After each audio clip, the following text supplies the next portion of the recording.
Silver has crossed $30 per ounce, and what's happening right now in the precious metals market is exposing fractures in the global financial system that central banks and bullion dealers have worked for decades to keep hidden. This isn't just another price rally. This is a liquidity event that is forcing major banks into positions they cannot sustain, revealing that the paper market for silver and the physical market for silver are no longer connected in any meaningful way.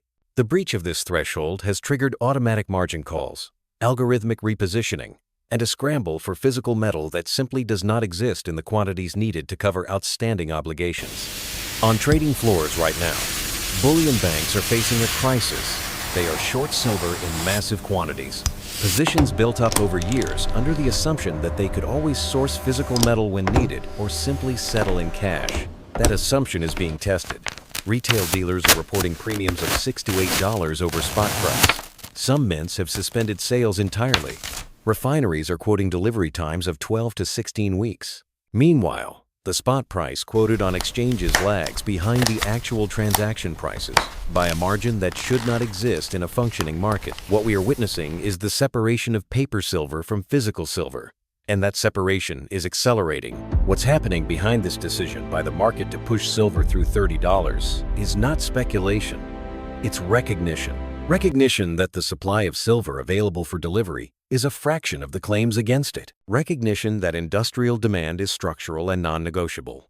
Recognition that the financial system has created more silver on ledgers than exists in vaults. This move is forcing transparency onto a market that has operated in shadows, and the institutions that control precious metals pricing are now trapped between their paper obligations and physical reality. For years, silver traded in a narrow band, suppressed by coordinated selling on futures exchanges, by central bank leasing programs, and by a derivatives market that allowed infinite claims on finite metal. The system worked as long as no one demanded delivery in size. But something changed.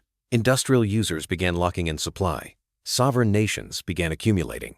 Retail investors, burned by inflation and disillusioned by equity markets, began converting cash into metal. The float of available silver shrank. The leverage in the paper market grew. And now, the $30 line has been crossed, and the mathematics of the system no longer work. But there's something more important here. This is not just about silver. This is about what silver represents. It is about the reliability of price discovery in financialized markets. It is about whether the institutions that claim to provide liquidity can actually deliver on their promises. It is about trust. And right now, that trust is evaporating in real time. To understand why this moment is so crucial, we must go back to the late 20th century, when precious metals were removed from their role as monetary anchors and transformed into tradable commodities. In 1971, President Nixon closed the gold window, severing the last link between the dollar and physical assets. From that point forward, currency became purely fiat, backed by nothing but confidence in the issuing government. Gold and silver, which had been money for thousands of years, were reclassified as industrial materials and speculative investments. This reclassification was not accidental. It was strategic.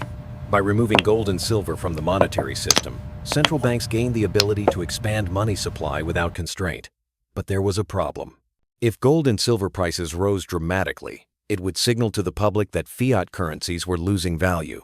It would undermine confidence in the dollar, the pound, the euro. So a system was constructed to manage precious metals prices, to ensure they did not rise in ways that contradicted the narrative of stable, trustworthy fiat money. The London Bullion Market Association became the center of global silver trading. A small group of banks, including J.P. Morgan Chase, HSBC, and Scotiabank, became the market makers, the entities authorized to set prices and provide liquidity. These banks did not simply match buyers and sellers, they took positions. They sold silver they did not own, creating paper claims that outnumbered physical ounces by ratios estimated between 100 to 1 and 500 to 1. This practice, known as naked short selling in equity markets, was standard procedure in precious metals. The futures market in New York, operated by the COMEX exchange, became the mechanism for price suppression. Large banks would dump thousands of contracts onto the market during low-volume trading hours, triggering algorithmic sell-offs and stop-loss orders. Prices would plunge. Retail investors would panic and sell. The banks would cover their shorts at lower prices and repeat the cycle. This went on for decades. Regulatory agencies, including the Commodity Futures Trading Commission, received thousands of complaints alleging manipulation. Investigations were opened and quietly closed. Fines were occasionally levied, small enough to be considered a cost of doing business. The system continued. During this period, silver supply was supplemented by central bank leasing. Governments held large reserves of silver, legacy assets from the days when silver was monetary. Banks would lease this silver at minimal interest rates, sell it into the market to depress prices, and promise to return it later. The assumption was that prices would remain low, so buying back the silver to return it would be cheap. For years, this assumption held. Silver traded between $5 and $20 per ounce, well below its inflation-adjusted historical average. Industrial demand for silver grew steadily. Silver is the most conductive metal. It is essential in electronics, solar panels, medical equipment, and military applications. Unlike gold, which is mostly recycled, silver is consumed. Once it is used in a circuit board or a photovoltaic cell, it is economically unrecoverable. Every year, more silver disappears into industrial applications than is mined. The deficit is covered by above-ground stocks, but those stocks are finite. The United States government, which once held billions of ounces, now holds virtually none. The same is true for most Western governments. For decades, this system seemed unshakable. Prices were controlled. Supply seemed adequate. The paper market functioned smoothly. Investors who bought silver watched it languish while equities soared. Many gave up, concluding that precious metals were relics with no place in modern portfolios. But something changed. The something that changed was not a single event. It was a convergence.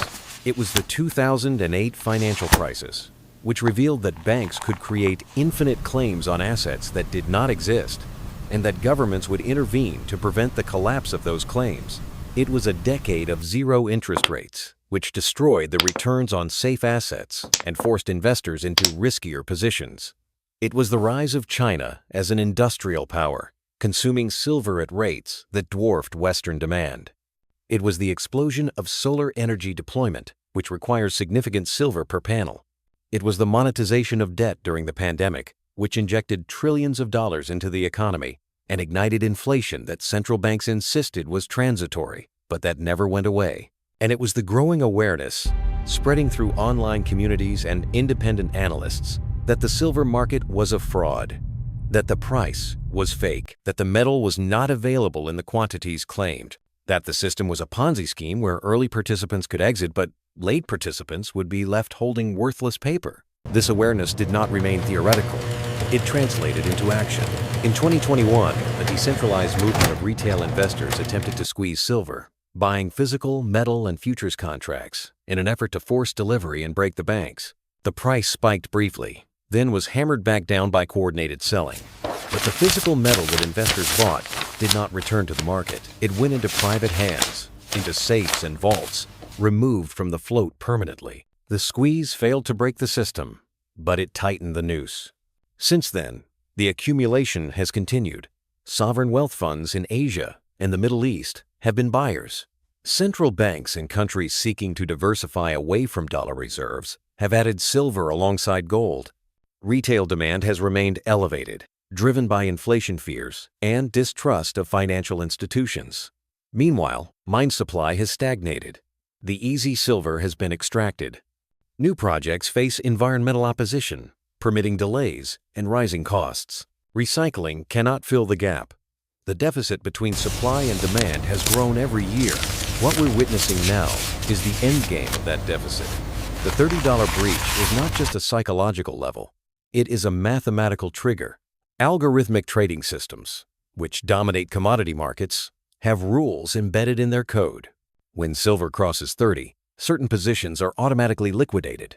Margin requirements increase. Stop losses are hit. These algorithms do not think, they execute. And right now, they are executing sell orders to cover short positions, but there is no physical metal to buy.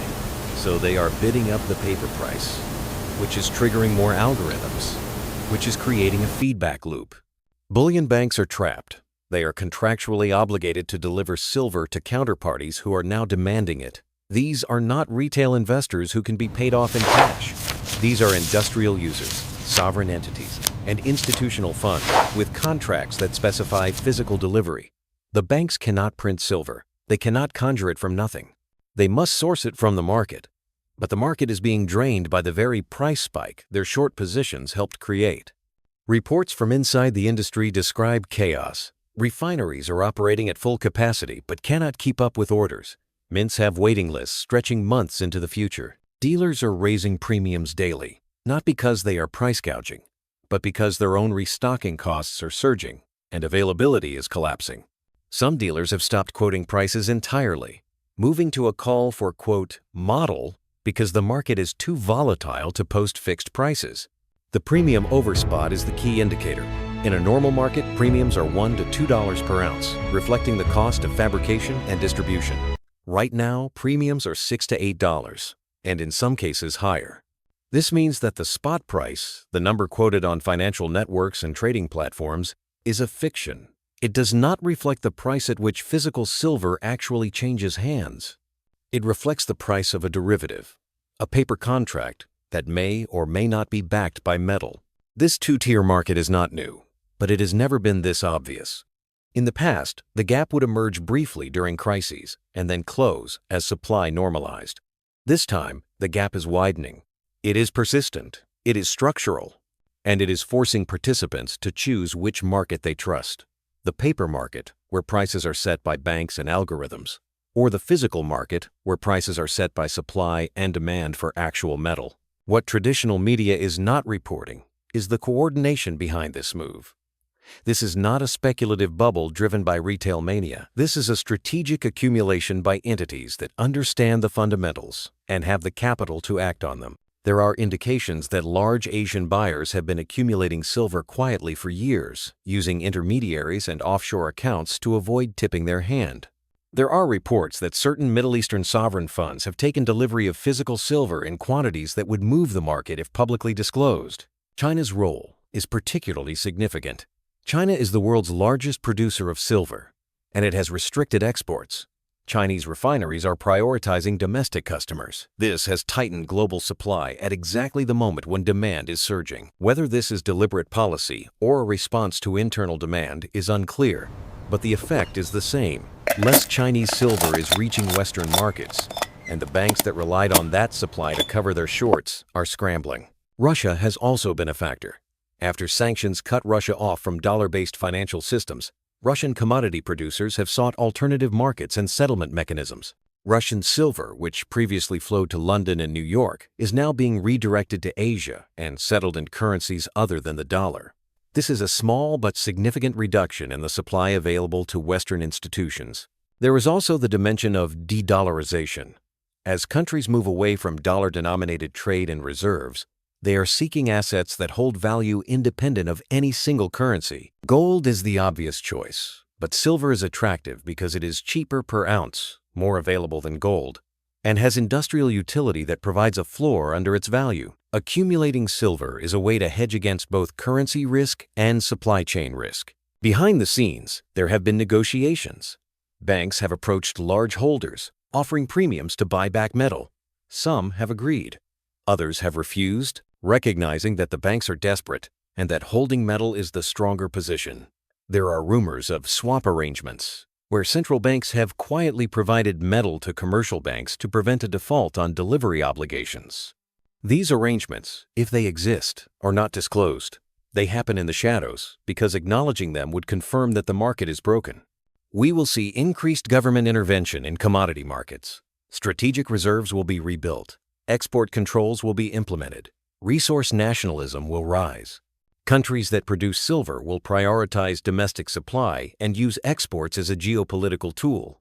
This is already happening with oil and gas. It will spread to metals. We will see a bifurcation of the global economy into blocks. One block, centered on the United States and Europe, will attempt to maintain the existing financial system using regulation and monetary policy to stabilize markets. The other block, centered on China and including much of Asia, the Middle East, and parts of the Global South, will build alternative systems based on physical assets, bilateral trade agreements, and currencies backed by commodities. Silver will be one of the assets that underpins this alternative system. For individual holders of silver, This means that the metal they own is likely to appreciate significantly in purchasing power over the coming years. But it also means that accessing that value may become complicated. If the paper market collapses, there may be no reliable spot price to reference. Sales may have to be conducted peer-to-peer or through local dealers. Governments may impose reporting requirements or taxes on precious metals transactions. Holding metal is a hedge against financial system failure, but it is not without its own risks and complications. For those who do not hold silver, the question is whether to enter the market now or wait. The price is elevated by historical standards. But if the thesis is correct, if the paper market is breaking down, then current prices may look cheap in hindsight. The challenge is that premiums are high and availability is limited. Buyers entering now are paying a significant markup over the quoted spot price, and they may have to wait months for delivery. This is a market in disorder, and disorder creates both opportunity and risk. The strategic implications extend beyond finance. Silver is critical to the energy transition. Solar panels require significant quantities of silver for conductivity. As governments push to decarbonize, demand for solar will rise, and with it, demand for silver. If silver is scarce and expensive, the cost of solar deployment increases, which slows the energy transition. This creates a policy dilemma: pursue climate goals and accept higher costs, or abandon those goals to avoid resource constraints. Either choice has profound consequences. Military and national security considerations are also in play. Silver is used in radar systems, missile guidance, and electronic warfare. A secure supply of silver is a national security asset. If the market for silver is dominated by foreign actors, or if supply chains are disrupted, military capabilities are at risk. This is why the United States and allied nations are increasingly concerned about supply chain vulnerabilities in critical minerals. Silver is on that list. The lesson here is that financialization has limits.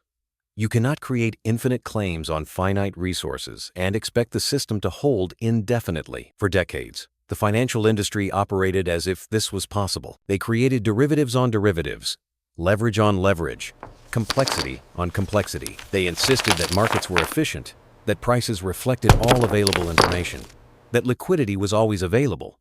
Silver is proving them wrong. What we are watching is a case study in the failure of regulatory oversight. The agencies tasked with ensuring market integrity allowed manipulation to continue for years. They ignored evidence. They dismissed complaints. They served the interests of the institutions they were supposed to regulate.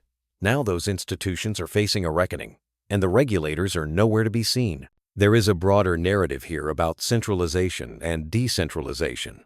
The silver market was centralized, controlled by a small number of powerful banks in a few financial centers. That centralization enabled manipulation, but also created a single point of failure.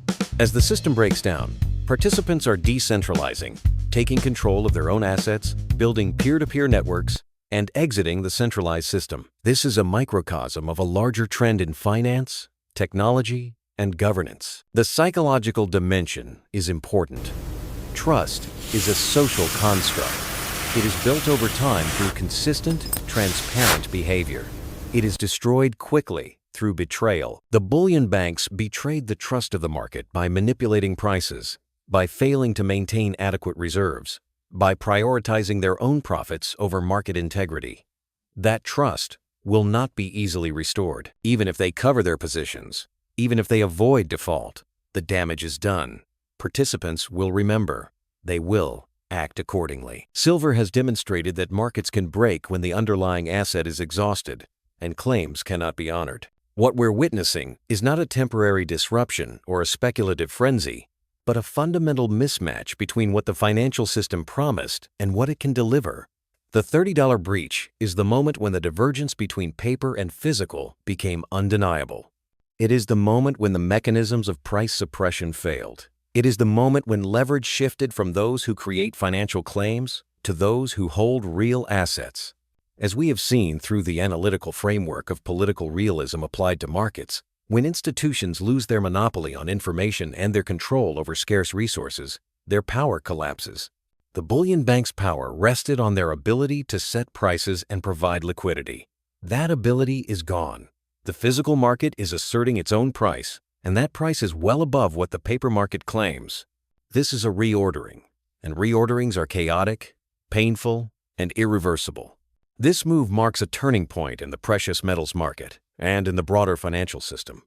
It marks the end of the era when paper claims were considered equivalent to physical assets.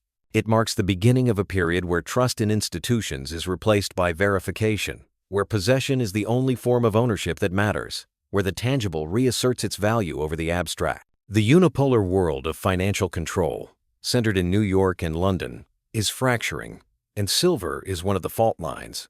Those who hold the metal are positioning themselves for a future where financial promises mean less and physical assets mean more. The system that managed silver prices for 50 years is breaking. What comes next is uncertain, but it will be determined by those who understood this dynamic early and acted accordingly. The long-term planning behind this accumulation is evident in the infrastructure being built. New vaults are being constructed in Asia and the Middle East. Facilities designed to store physical precious metals outside the traditional centers of London and New York. New refineries are coming online in countries that previously relied on Western refining capacity. New trading platforms are being developed that allow settlement in physical metal rather than cash. This is the construction of a parallel system, one that does not rely on the institutions that have controlled precious metals for the past 50 years. What comes next is crucial. The banks have three options. They can cover their short positions by buying physical metal at whatever price is necessary, which will drive the price higher and inflict massive losses. They can default on delivery obligations, which will destroy their credibility and potentially trigger a broader financial crisis. Or they can negotiate a bailout, where central banks or governments intervene to provide metal or cash to settle claims, socializing the losses. Historically, the third option is what happens. When major financial institutions face collapse, they are rescued. The cost is borne by taxpayers or by currency debasement. But this time, there is a complication. The institutions that would provide the bailout, central banks and governments, do not have the silver. They leased it out years ago, and it is gone. They would have to buy it on the open market, which means they would be competing with the very entities they are trying to save. This is a trap with no easy exit. At this point, I need to step back from emotion and look at this through a realist lens. In international relations and market dynamics, power is determined by leverage. The entities that control scarce resources have power over those who need them. For decades, bullion banks had leverage because they controlled price discovery and had access to large stocks of metal.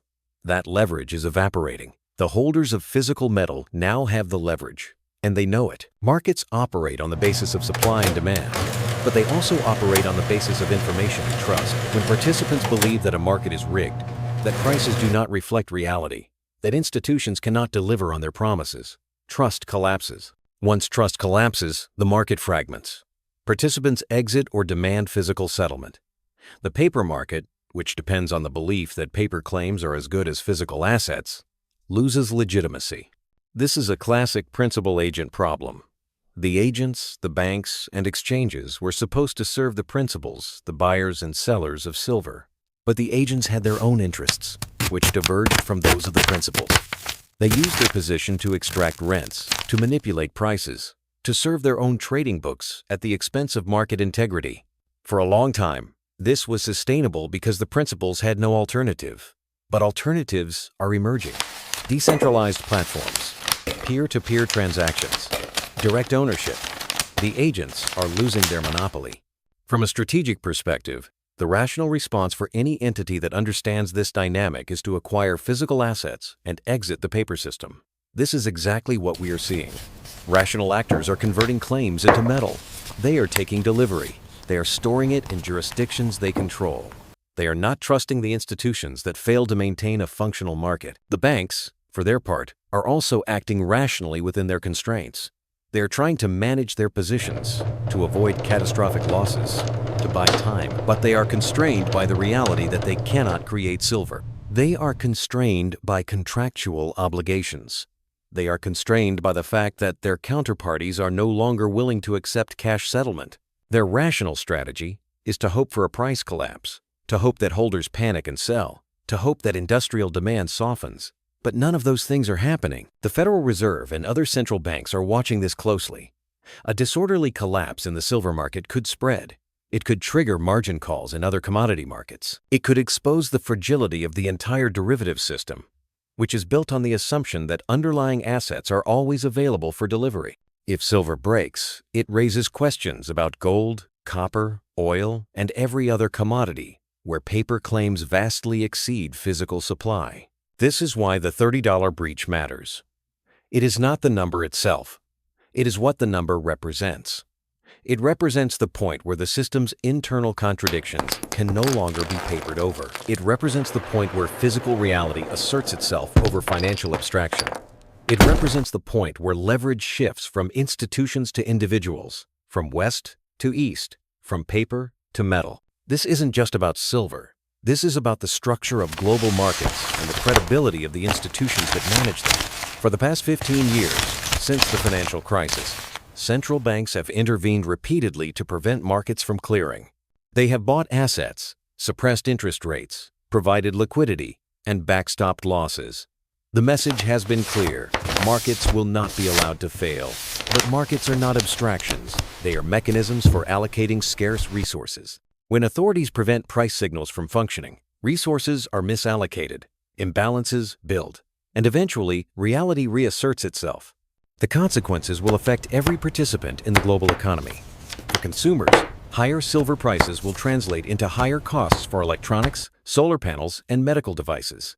These costs will be passed through supply chains and will show up as inflation in categories that are difficult to substitute away from. For investors, the breakdown of the silver market is a warning that other markets may be similarly distorted. Equities, bonds, real estate, all are priced based on assumptions about liquidity and central bank support. If those assumptions are wrong, repricing will be brutal. For the entire region of financial markets, this move by silver to breach $30 and stay there is a stress test. It is testing whether price discovery still functions. It is testing whether institutions can meet their obligations. It is testing whether regulators will enforce rules or allow manipulation to continue. So far, the response has been silence. Regulatory agencies have not intervened. Central banks have not commented. Mainstream financial media has downplayed the story. This silence is telling. It suggests that authorities do not have a plan, or that they have a plan but cannot implement it without revealing the extent of the problem. The international financial system faces a crisis of legitimacy. The dollar's role as global reserve currency depends on the perception that dollar-based assets are safe, liquid, and reliable. But if markets denominated in dollars are revealed to be rigged, if contracts settled in dollars cannot be honored, that perception erodes. Countries holding dollar reserves will accelerate their diversification. Trade will shift to alternative currencies and settlement systems. The architecture that has supported American financial dominance since World War II will weaken. In the next 5 to 10 years, we'll see a reorganization of commodity markets. The London Bullion Market Association and COMEX will lose their monopoly on price setting. New trading hubs will emerge in Shanghai, Dubai, and Singapore, offering physical settlement and transparent pricing.